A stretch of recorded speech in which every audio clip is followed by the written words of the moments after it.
మీ business ఏదైనా మీ ఊర్లో promotion చేయాలంటే అది సుమన్ టీవీతోనే సాధ్యం. ఇప్పుడే సంప్రదించండి. Welcome to Suman TV. This is Satyam Prasad. పట్టపగలే ఇద్దరు మహిళలు ఒక జ్యువెలరీ దుకాణంలో బంగారు నగల దొంగతనానికి పాల్పడ్డారు.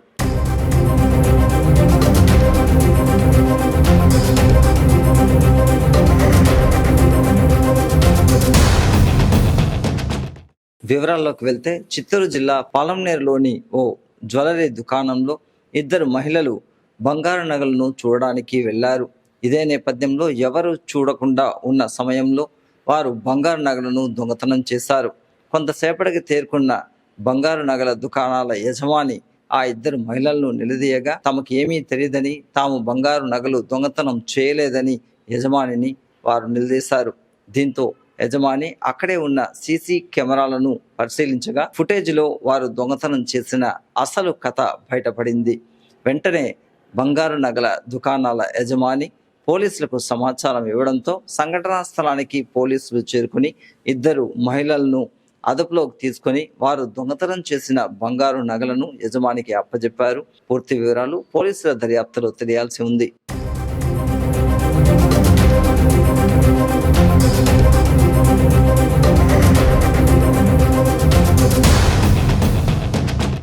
ఈరోజు సాయంత్రము బాలేశ్వర్ మహల్లో ఇద్దరు దొంగలు వచ్చారు. తమిళనాడు నుంచి వచ్చారు. వాళ్ళు పెద్ద కమ్మలు 8 గ్రామ్స్ కమ్మలు ఎత్తేసి 2 గ్రాములు కమ్మలు పెట్టేసి మళ్ళీ వాళ్ళు వాదిస్తున్నారు, ఇది మాది ఇది మీది అనేసి. దానివల్ల మేము పోలీసు వాళ్ళని పిలిచి సీసీ ఫుటేజ్ అంతా ఇచ్చేసి వాళ్ళని పోలీసు వాళ్ళ దగ్గర పట్టించేసాము.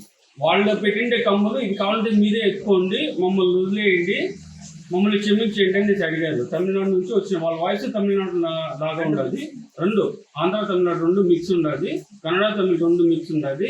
వాళ్ళు పాత కమ్మలు పెట్టేసి కొత్త కమ్మలు ఎత్తుకోబోదని ప్రయత్నించినారు. మా స్టాఫ్ చాకచక్యంగా పట్టుకునేసి ముందర కొల్లాచుడు గేట్ వేసేసి పోలీసులకు పిలిచేంత వరకు మేము గేట్ కూడా ఓపెన్ చేయలేదు. పోలీసు వాళ్ళు వచ్చారు, టైంకి స్పందించినారు. వాళ్ళు వచ్చి వాళ్ళని స్టేషన్ పిలుచుకోబడినారు. కస్టమర్ అయితే వాళ్ళు మామూలు కస్టమర్ లాగా వచ్చి చూసి మొదలు చూస్తే మా స్టాఫ్ వచ్చి చూస్తున్నారు, కమ్మలు ఎత్తి పెడుతున్నారు, చూస్తున్నారు. వాళ్ళ మీద ఎంతో నాకు డౌట్ వచ్చింది. వాళ్ళు ఒకసారి అది ఎత్తండి, ఒకసారి ఇది ఎత్తండి అని చెప్పేసి మార్చి మారుస్తాను. వాళ్ళు వచ్చి 2 గ్రాముల కమ్మలు తెచ్చినారు. మన దగ్గర వచ్చి 8 గ్రామ్స్ కమ్మలు మార్చుకున్నాను. నేను ఇక్కడ ఇంకో కస్టమర్ అటెండ్ చేస్తాను. దాంట్లో వీళ్ళని కొంచెం తెలిసిన వాళ్ళు కాబట్టి వీళ్ళని పక్కన పెట్టేసి 1 నిమిషం ఉండడానికి నేను అక్కడ పోయిస్తానని చెప్పి వాళ్ళు చూపించేసి నాకు ఎందుకు ట్రైల్ ఎత్తి చూడాలని చూసిన వాళ్ళు మార్చి చూసినాను. కానీ క్లారిటీ కోసం నేను ఓపెన్ చేసి కమ్మలు మారిపోయినప్పటికీ దాంతో నేను కొంచెం సైడ్ పోయి అప్పటికి నిలబడిపోయినాను. వాళ్ళు డౌట్ వాళ్ళు కన్ఫర్మ్ అయిపోయింది, నేను కన్ఫర్మ్ చేస్తాను తెలిసిపోయింది. దాంతో వాళ్ళు ఇక్కడి నుంచి ఎస్కేప్ అయ్యాను ట్రై చేస్తున్నాను. అప్పటికే నేను కొంత వచ్చేసరికి దాన్ని స్టాప్ చేస్తున్నాను. అది లోపల వాళ్ళు పోలీసులు మా ఓనర్ వాళ్ళని గమనించి పోలీసులు గ్రామానికి మాట్లాడారు.